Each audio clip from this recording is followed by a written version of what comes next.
Anas ibn Malik radiyallahu anhu wa ardaah baa isagoo iska fadhiyo waa yeelay ninkii dhibka badnaa ee Xajaaj ahaa u yimid. Xajaaj ninna wuxuu ahaa madaxa oo gacan kulul oo mar walba ka fikira sidee buu u sameeyaa qaab cusub oo dadka lagu cabsiyo loo ciqaabo. saxaabana ma xurmayn jirin,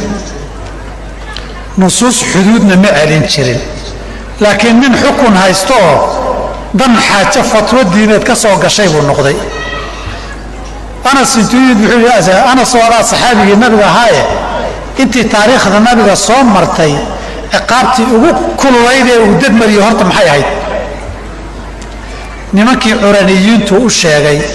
intee waan islaamna yidhaahdeen calool xanuun ku dhacay geel bannaanka daaqaya la yidhi u tago caanihiisii iyo kaadiisii isku darsada oo intay sameeyeen ay caafimaadeen ninkiina dilay indhahana masaabiir intay dab ku kululeeyeen indhaha ka geliyey geeliina dhacay. nabigu ciidan buu ka daba diray waa la soo qabtay intay ninkii ku sameeyeen baa lagu sameeyey midig iyo isnaafiina waa loo gooyo inama jazaa'u alladina lagu qaaday kadib ilayhi biyaha nasnaasiya warna waraabiya lama waraabin karaa leeyahay sidii ku wada dhinteen tii uga sheekeeyay kaasoo yiri wax xabadi sheegtay wuxuu rabaa dadka inuu ku fuliyo rabaa markuu ka kacay lama hadli kara Xajaaj oo joogo isagoo khudbeynaya salaada diiga dhaxata mishaara madaxa lagu tukan jiray qof kici karo tukan kara ma laha qof ka maqnaan karo dadka la yaqaan masaajidka laga waayana ciqaab la ciqaabaya marka waa inaad timaada waa qasab salaadii way daahsan tahay ma dhigi kartid kaliya inta istaagtay ma tukan kartid salaatul khawf bal u dhaxtu ka jiray masaajidka ninkiiba wuxuu maanta helay daliil oo dadka masaabiir intuu kululeeyay indhaha ka wada mudug markuu kacay bay rag odayaal oo taabiciintii culimada warsha Anas radiyallahu anhu Anas sax ka noqday maanta war xadiidkan meeshii lagu sheegi lahaa halkan ma ahayn war ninka uu sheegtay isagu si xun ugu dhaqmay. Anas waa garawsada wuxuu yiraahdaa way hoos baxay. Abdullah ibn Abbas nin baa u yimid isagoo ardadiisa dhex fadhiya wuxuu yiri ninkii nin muslimiin dila ka waran tawba mariya markaasuu yiri waa tawbad keeni kartaa. markii dambana nin kale ordaya yimid oo yiri ibn Abbas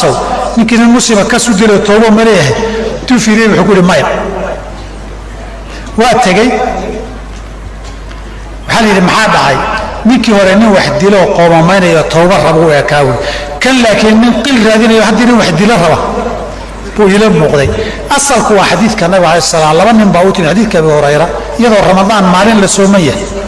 nin baa yiraahdo sooman oo maalin tahay xaaskayga ma yartaa taaban kara kaasuu yidhi ma laha xiriir weyn ma aha laakiin istaa taabasho way nin kala yimid wuxuu yiri sidii ma samayn karaan kaasuu yidhi maya.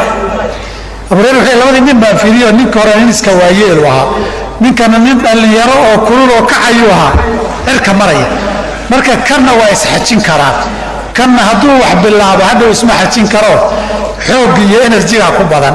maxay fatwadaasi tilmaamaysaa in duruufta aad ku fatwoonayso iyo waxa ka dhalan kara aad qiimayso. sadarteed fatwadu ani waan iska sheegi maaha. nabi alayhi salaam markuu fatwoonayay qof kasta oo shahaata janna inuu galayo soo ka rasuulka Ilaahay oo ka daa dadku intay tala saartaan bi cibaadada iska deynayaan nabigu waa ka aqbalay baabu kitmaan ilmi lil maslaha waa mararka qaarkood baatil sheeg laguma laha laakiin lil maslaha inaad uga aamusto bay u baahan tahay. mararka qaarkood qofkan inaad isdhaafisaad u baahan tahay adigoon haa iyo maya midna dhihin soo dhin runna sheegid beedna sheegid waxa sheegtana hawaaye haddaadan mas'aladii xaqiina sheegi karin aamusina karin waa inaad yeelan kartaa fahmo iyo aqli aad meel dhax kaga bixi kartoodan dambi baatilna u qaadin dhibkaad ka baqaysana aad uga baxsato. sadarteed fatwadu taqdiirul ma'aalaadka waxa la yiraahdo u baahan tahay. أنا وحي اللي ويديبه وأنا إسكشيء وحقيقة ما قري من سير عن علم فكتمه والجمع يوم القيامة بلجام من نار إذا حديثكي